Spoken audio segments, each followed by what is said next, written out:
RCF.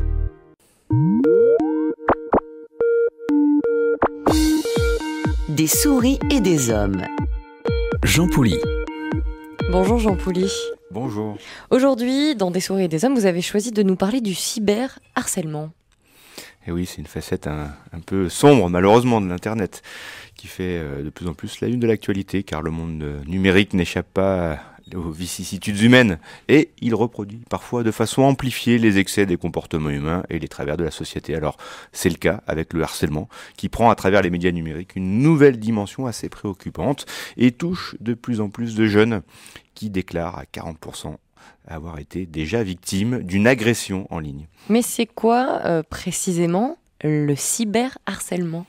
Mais justement, c'est un côté agressif. C'est un acte agressif intentionnel, perpétré par un individu ou alors un groupe d'individus au moyen de formes de communication électronique de façon répétée à l'encontre d'une victime qui ne peut facilement se défendre seule. En fait, le cyberharcèlement se pratique via les téléphones portables, les messageries instantanées, les forums, les chats, les jeux en ligne, cours électroniques, etc.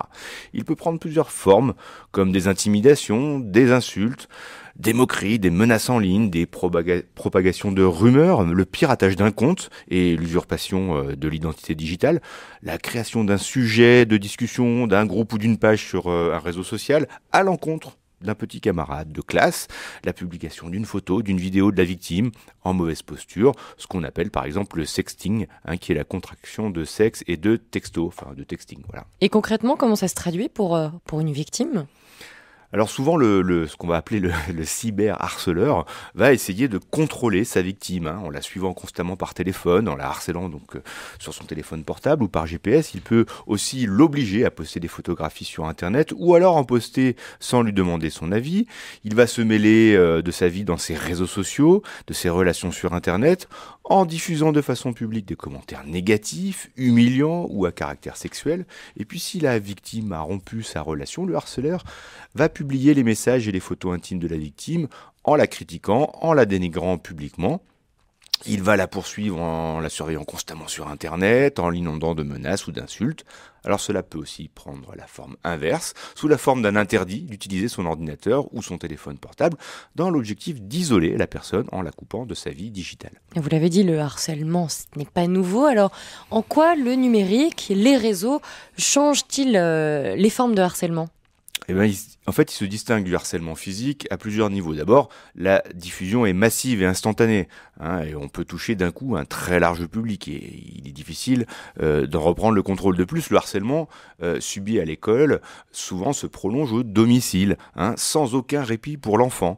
Il n'y a plus aucun espace de sa vie qui n'est protégé. Alors le harceleur peut rester anonyme en agissant par exemple via un pseudo, ne jamais se dévoiler, ce qui peut augmenter l'angoisse de la victime, donc qui ne sait pas à qui elle a affaire. Enfin, les contenus diffusés peuvent demeurer en ligne, même si le harcèlement cesse. Et est-ce que les conséquences sont les mêmes avec le numérique ?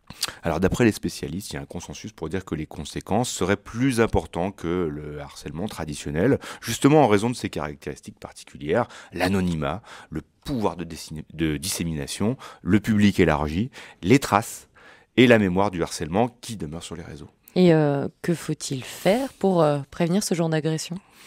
Alors, il est d'abord important de préserver ses données personnelles en utilisant ce qu'on appelle un avatar, c'est-à-dire en choisissant un pseudonyme et en ne donnant pas ses informations personnelles comme l'âge, l'adresse ou le numéro de téléphone. Bon, il est également important de recommander de bien paramétrer les différents réseaux sociaux que l'on utilise afin de restreindre au maximum leur accès à des personnes ou à des messages indésirables. Enfin, il est très important d'avoir un bon mot de passe et surtout de ne jamais communiquer ou échanger avec ses copains ses identifiants et mots de passe pour éviter justement une usurpation d'identité. Alors ça, c'est pour les précautions techniques, on va dire, mais ça revient souvent ici. Est-ce que finalement, il ne faut pas en amont éduquer les jeunes aux bonnes pratiques du numérique ? Eh bien oui, c'est sans doute là le cœur du problème, parce qu'on peut toujours avoir des paramétrages, de la sécurité, mais on voit bien que ça va bien au-delà, et notamment les jeunes qui sont nés avec ces outils numériques, qui vivent de façon totalement entremêler leur vie réelle et leur vie digitale, ne se rendent pas compte en fait du poids de ce qu'ils enregistrent et de ce qu'ils publient. Le côté ludique l'emporte souvent sur le raisonnement, mais Internet, lui, ne raisonne pas à leur place et garde toutes les traces de leur vie en mémoire. Alors une photo, un commentaire, une vidéo raconte l'intimité d'une personne et touche donc à son identité la plus profonde. Les jeunes ne se rendent pas forcément compte de cela quand ils se filment et qu'ils diffusent leur vie en ligne. Il existe un droit à l'image et à la vie privée et il est important de former les jeunes générations à ces notions fondamentales, à les aider en fait à se forger une éthique, car ils peuvent d'une part être victimes, bien sûr, d'un cyberharcèlement, c'est ce qu'on entend le plus, mais ils peuvent aussi se retrouver de l'autre côté, devant les tribunaux, car les traces laissées sur Internet constituent des preuves. Et que nous disent ces développements de cyberharcèlement sur la société d'information aujourd'hui ? Alors évidemment, vous l'avez dit, le harcèlement n'a pas attendu Internet pour se développer dans le contexte d'une société sans doute violente et ultra-médiatique, mais ce développement d'Internet, des smartphones et des médias sociaux amplifie bien sûr le harcèlement en lui donnant une dimension nouvelle particulièrement cruelle, je trouve, en raison de ses spécificités qui accentuent les souffrances des victimes.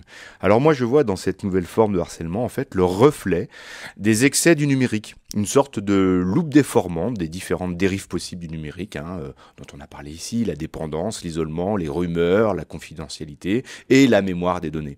Finalement on retrouve dans les spécificités du cyberharcèlement un concentré des excès et des risques de cette société de l'information, et il est peut-être donc assez instructif de s'appuyer sur les leçons tirées de la lutte contre ce fléau pour mieux prévenir ces risques bien au-delà du cyberharcèlement. Le cyberharcèlement dans Des souris et des hommes. Merci Jean Pouly et à bientôt.